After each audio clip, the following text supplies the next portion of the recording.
Alright, you never knew this about me, but I used to be a Black Widow Deadly Origin super simp. Like, yeah, it was that bad. Like, it was super simp level. She was my first ever 5-star featured arena grind because I loved her that much. And I'll be honest, after making this video, that love for her kind of is like, reignited because she's just so cool. Like, her design is awesome, like her animations are so fluid, she is such a smooth champion to play.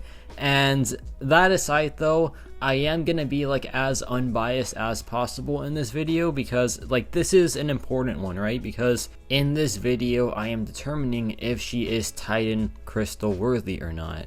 So let's just jump right into it. We got the pros, cons, and extra infographic here. So for the pros, she has very solid shock damage that requires 0 ramp. I feel like this is the main selling point of this champion, the fact that she has literally no rotation, no ramp up, no anything. You just literally hit the opponent and then they will just eventually go down because of her shock damage. Like, that is how Black Widow Deadly Origin has always been, and that's how she's gonna stay. She is just a regular, very easy damage dealer. And that has its pros and cons obviously, but more about the cons in like the later part of this video. But she also has access to a potent defensive ability accuracy reduction on her medium attacks. So this is a 70% reduction, and yeah, on the medium attacks, that's like pretty good. It can stop some nodes very well, but there is one con about it, which I'll explain later. And last but not least, she is incredibly fluid. Like, her animations are so smooth, and like I said before, she is so easy to play because there is pretty much no rotation. So yeah, her pros are pretty good. Like, being a simple character, being a simple damage dealer, a lot of players do like that, but another like type of player doesn't really like it either. So it just depends on like the type of player that you are. So for the cons, we have she is a good damage dealer, right? But a good chunk of the meta defenders in this game are like resistant or just immune to shock. And this is called the shock problem. Now, the shock problem is for a whole different video, a whole video of its own, to be honest. And like, even Beta Ray Bill has his drawbacks because he is a shock DPS. So it's like, yeah, I think shock characters just are always in trouble, and that's why some of them are honestly kind of overrated. Looking at you, Beta Ray Bill. But yeah, that's just like one issue with her damage output. It's just a fact that it's shock, and that she has literally no other way to gain damage outside of that, besides some lackluster cruelties. Additionally, she severely lacks utility outside of her reduction. Outside of her defensive ability accuracy reduction, there is like literally nothing there. I'll be honest, there is 0 in her kit besides her medium attacks and her light attack shocks. That's it. That's the whole kit. And some like extra burst damage on the SP2 if the opponent is shocked. That's really it. And additionally, it is very hard to maximize her defensive ability accuracy reduction because it's only on the medium attacks, and if you just do only mediums, you will either take a lot of block damage trying to bait out heavy attacks, or you will just lose a lot of damage output since her light attacks give her the extra shocks, or like the extra shock chance. So yeah, she kind of has like contradicting parts of her kit, unfortunately, and like that's just how she's always been, to be honest. But for the extras here, she does have a 20% sabotage, so you pair that with the medium attacks and then you have like a 90% defensive ability accuracy reduction, which is honestly very good, right? But then again, that is just only on the medium attacks. And also, she really just has like 3 things. I think she's still very cool. Like I said, I think she's a very awesome character, but she has the ability accuracy reduction, she has the shock damage, and then she has the sabotage, and that's like really it. So yeah, a very straightforward character, which has its benefits of course, but then it also has its massive drawbacks, especially in 2024 where the need for utility is like a lot more demanding, and you just have to have more to compete with other champions, and Black Widow just doesn't have that extra step to compete with other characters, I feel like. So yeah, my grades for this character, I think her damage output is a solid A. Her damage output is her selling point. It is quick, easy, no rotation, just like really efficient and really good. Her utility, I'm going to give her a C- because while she does have that ability accuracy reduction, you have to sacrifice a good chunk of damage to maximize it, and that's like really all she has. So like in any fights where there aren't any things to fail, she will just not really do much utility wise. And for my ease of use, I think it's an obvious S tier. Like I said before, no rotation, just like intercept and get your damage going, and that's it. And like, she's pretty straightforward. So there's the infographic part of this video, but now it's time for the gameplay part of this video. And I am like kind of holding back a bit with the showcase, because if I pull the 7-star, I really do not know. I might rank 3 her, because like I said before, recording this video made me realize how much I still really enjoy this character. She is just so much fun to play, and while like her utility isn't all there, like her damage output definitely is. So yeah, she's just pretty sweet. And now we have this Thunderstruck and Shock vulnerability node. And of course it is a shock based node, so she's going to be one of the better options, if not just like the best option for it. And this fight goes by very quickly, like one more combo into the SP2 and that just does it. Look at this damage output. Of course it is supercharged by the node, but doesn't matter, still really fun.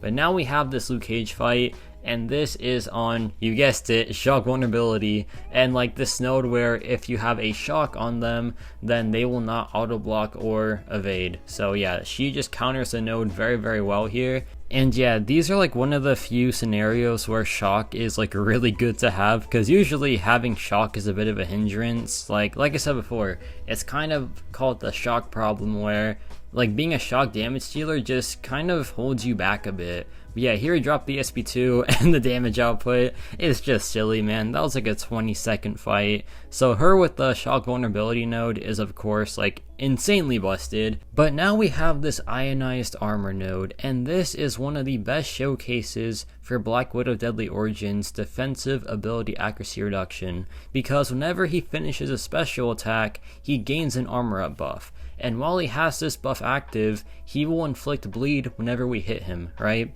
So here's the cool part about defensive ability accuracy reduction. Once they like finish the special attack, if we hit into him instantly, it'll fail the armor up because it counts it as a defensive ability. So yeah, we're just gonna straight up shut off the armor ups, and so there is no bleed ever in this fight. So she is one of the better options for this node somehow. It is genuinely crazy stuff how good she is for this scenario, and it's not like she is like really good for nodes like Biohazard or Hazard Shift, because she only has a 90% reduction at maximum, and at minimum it's a 70%, so she can't reliably just like shut off that node. But when it's like a not super frequent 90% reduction, like for example every special attack where you have to use one medium attack, that is when she becomes a really good and reliable defensive ability accuracy character. So yeah, that right there was a really awesome showcase of her versus that node. And now we have this I-Hulk on the same node, and it's going to be the same thing. Like a 90% reduction is really good if it's just like not a super frequent trigger, if that makes sense. But yeah, this I-Hulk is an absolute beefcake. Like he has a lot of health, right? Because I-Hulk has the, I believe, 2nd or 3rd highest base health. So like it takes a lot to chip through him, but Black Widow of course has really solid damage. And check this out, we go in for the hit, fails, just like fails the armor up, which is perfect because that means no bleed.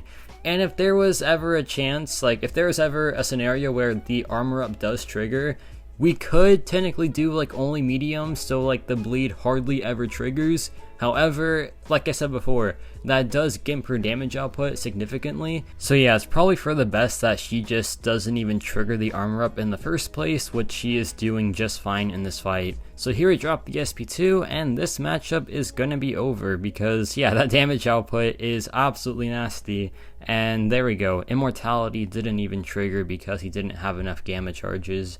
And that was like what, under a minute for that massive health I-Hulk. You love to see it.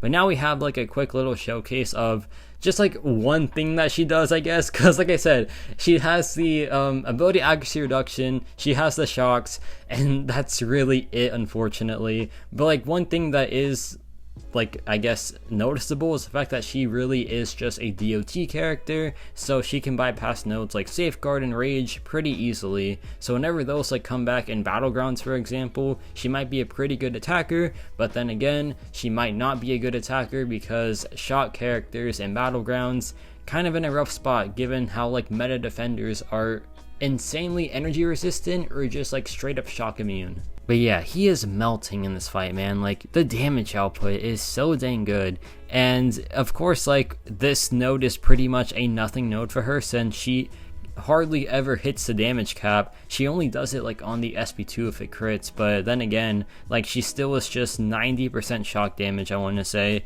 But yeah, here drop the SP2 and it's just game over. And that was like what, a sub 1 minute fight? Yeah, easily. So very good stuff. Now we have the same node but just a non-class disadvantage fight, and you're gonna see just how quickly this man goes down. It is so buttery smooth, and like, I think that's the drawing point of this character. Like, it's the selling point, just having just like the one of the best animations in my opinion, at least, because there is just something so like fluid about her, man.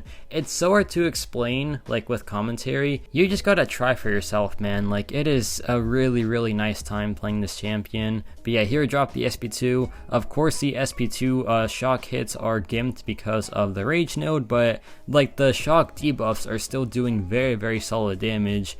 And this matchup is like over already, man. That is insane. Like that is actually crazy. We go back in, drop the relic after this combo, or I guess not, we're just going all in for this, and yeah, fight's done. So now is the final question: is she Titan worthy? I honestly, as much as I love this character, I do not think so. Like, with 2024 characters being like so complex and like the defenders especially just requiring so much, Black Widow just doesn't do enough to counter those characters. And the fact that like shock champions are just losing value by the second, I just really struggle to find this champion to be like of any use in like meta content. So like, that's why I feel like this character is mainly just for fun and just for like people that want to casually quest. But then on the other hand, like, those casual questers don't really like get Titan crystals, right? I feel like the Titan crystals are for the players that, you know, play often and want those meta counters and those meta like attackers that Black Widow Deadly Origin just isn't. So I don't think that this champion was a good call to put in the Titan Crystal. I think that she is a fantastic like character when it comes to fun and just like animations, but she is simply just a fun damage dealer that has some utility but just not enough utility.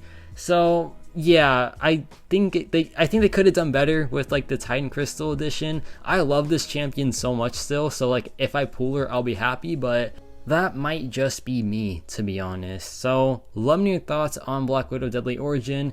Do you think that she is a good Titan champion or not? And yeah, that's about it for me.